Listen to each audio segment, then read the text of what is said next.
Bienvenue à tous, vous êtes sur Business 24 Africa et vous suivez le journal. Ouvrons cette édition avec la Banque ouest-africaine de développement.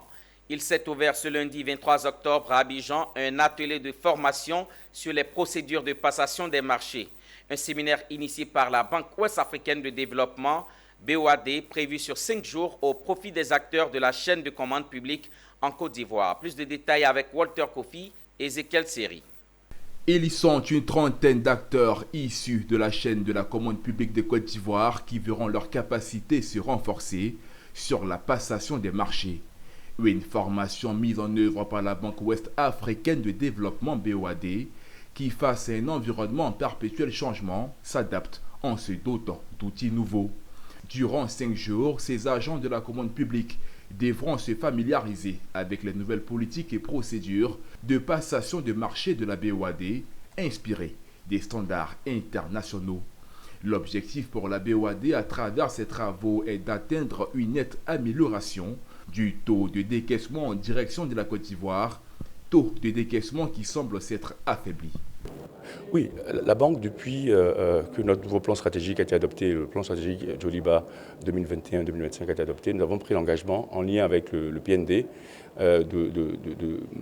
d'augmenter de manière exponentielle nos engagements en Côte d'Ivoire. Aujourd'hui, nous avons un train d'à peu près 250 milliards en moyenne d'engagement en Côte d'Ivoire, ce qui est relativement important.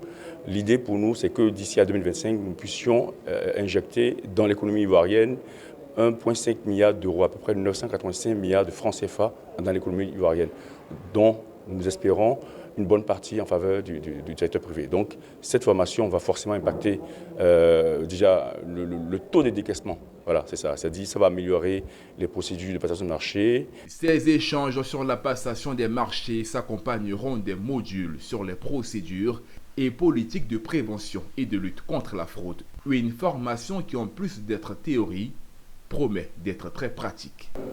Il y a beaucoup de nouveautés. Il y a beaucoup de nouveautés. Par exemple, au niveau des commissions d'évaluation des offres, nous allons exiger maintenant que ces commissions aient une composition impaire, contrairement à ce qui se faisait avant. Ça, c'est la première nouveauté. Deuxième nouveauté, les procédures, les méthodes de passation des marchés, les modes de passation des marchés sont adossés à des seuils. La formation sera pratique. Elle sera pratique. Nous allons juste faire une journée de théorie, mais le reste, c'est de la pratique. La pratique pour permettre aux participants de découvrir les dossiers types. Vu le nombre de projets mis en place par le ministère, cette formation est la bienvenue pour nous permettre de trouver des investisseurs pour les projets que nous avons au niveau du ministère. Il a été noté au cours de cette rencontre qu'à la date du 30 septembre 2023, la BOAD a financé 1071 projets publics et privés pour un montant global de plus de 7 800 milliards de francs CFA, dont 1400 milliards ont été orientés vers la Côte d'Ivoire.